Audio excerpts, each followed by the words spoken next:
हिंसा का मन आपका भी होता है, वो हिंसा में खून नहीं होता। एक होता है white collar crime. White collar crime समझिएगा, कॉलर के पीछे के भाग में गर्दन का मैल लगता ही है, तेल के दाग धब्बे कॉलर में लगते हैं। ऐसे लोगों की कॉलर सफेद रहती है, लेकिन क्राइम पर्सन वो ही रहते हैं, उन्हीं के द्वारा जितने भी पाप हैं वो हुए जाते हैं। ऐसे भी लोग मिल जाएंगे दुनिया में। आप अपने अंदर मन से पूछिए, क्या आपके अंदर ज्ञान है? हाँ महाराज, बहुत है। लेकिन आगम ग्रंथ कहता है कि हमारा जो मति ज्ञान है, हमारा जो शुद्ध ज्ञान है, दो ज्ञान है हमारे पास, और तो कोई ज्ञान है नहीं। हमारा कुछ दिमाग काम करता है, तो कुछ हमने जो पढ़ लिया है, लिख लिया है, सीख लिया है, हम उससे कुछ काम करते हैं। तो हमारे पास मति ज्ञान और शुद्ध ज्ञान, ये मति ज्ञान और शुद्ध ज्ञान बहुत स्थूल है, सूक्ष्म नहीं है। आप किसी भी चीज की सूक्ष्मता को नहीं देख पाते।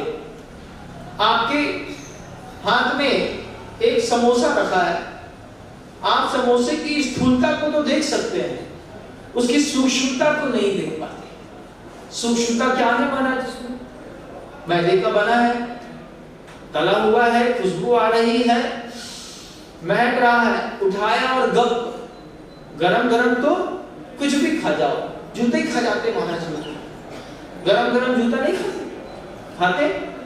महारानी चेतना से मिलिए, उन्होंने जूते का पोहा बना करके, बघार करके बढ़िया गरम गरम खिला दिया था और लोग खा गए थे।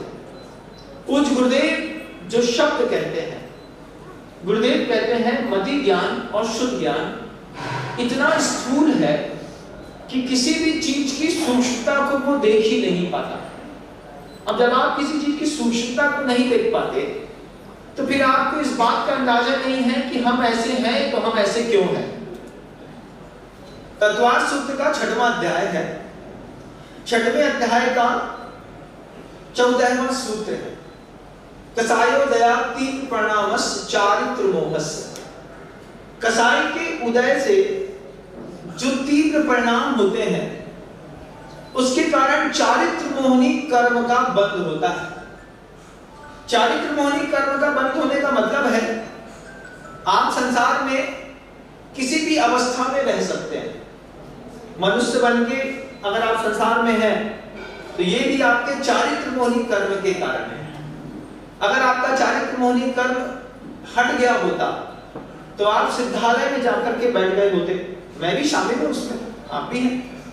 पढ़ते हैं तो समझ में आती है बात, नहीं पढ़ते हैं तो कुछ समझ नहीं। अब चारित्र मोहनी कर्म के कारण पुरुष है, चारित्र मोहनी कर्म के कारण स्त्री है, चारित्र मोहनी कर्म के कारण नपुंसक है। लेकिन तीनों का जीवन बहुत अलग है।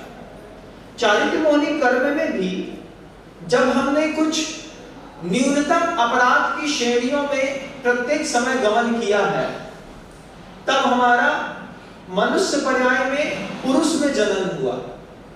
ये अपराध तो है, दुर्ज्ञानी के अपराध हैं, हिंसा के अपराधी हैं, मायाचारी के अपराधी हैं, हम भी हैं, तब तो मनुष्य बने। स्त्रियां बनने का अपराध का तरीका कुछ अलग था। स्त्रियां बनने वाले लोग अलिका विधायिका की संतान पर रंग प्रेक्षित प्रबद्ध रागादि स्त्री वेदनीयस्य। स्त्री वेदनी के लिए क्या है? झूठ बोलती है, अत्यधिक राग करती है, अत्यधिक द्वेष करती है, अति संधान करती है, दूसरों का दोष देखती है। इस कारण स्त्री वेदनी पर्याय में जन्म हुआ। नपुंसक वो बिल्कुल अलग है, इधर से खिसका नपुंसक की पर्याय में गया। चारित्र मोहनी कर्म का उदय। अब कोई पूछता है, ये चारित्र मोहनी कर्म का उदय कैसे आया जीवन में? आप देखो, आचार्य कहते हैं इस बात को कि चारित्र मोहनी कर्म का नो कर्म है। जैसे किसी भी कर्म का नो कर्म होता है, असाता उदय में आएगी तो किसी ना किसी निमित्त से तो आएगी। कोई निमित्त नहीं मिलेगा तो कोई असाता ही उदय में नहीं आएगी। जब तुम हमसे मिलोगे, हम तुमसे मिलेंगे, तो दोनों के बीच में या तो साता का उदय चलेगा या असाता का। किसी बात को गलत सब तरीके से समझ लिया तो अभी आपकी असाता का उदय हो जाएगा, क्योंकि मति और शुद्ध ज्ञान बहुत स्थूल है, सूक्ष्म नहीं है। सूक्ष्म नहीं होने के कारण हमने कभी वो बात नहीं पकड़ी जो बात पकड़ने लायक थी। चारित्र मोहनी कर्म का जब तक उदय होगा हम संसार में होंगे, जब तक उदय होगा। चारित्र मोहनी कर्म के उदय में हम शेर भी होंगे, बिल्ली भी होंगे, सुअर भी होंगे, बंदर भी होंगे, कीड़े भी होंगे, मकोड़े भी होंगे, चींटी भी होंगे, हाथी भी होंगे, मगरमच्छ भी होंगे, बच्चे भी होंगे, बालक भी होंगे, सब होंगे। चारित्र मोहनी कर्म का उदय कह रहा है आपका उदय है तो आप संसार में किसी न किसी अवस्था में पड़े।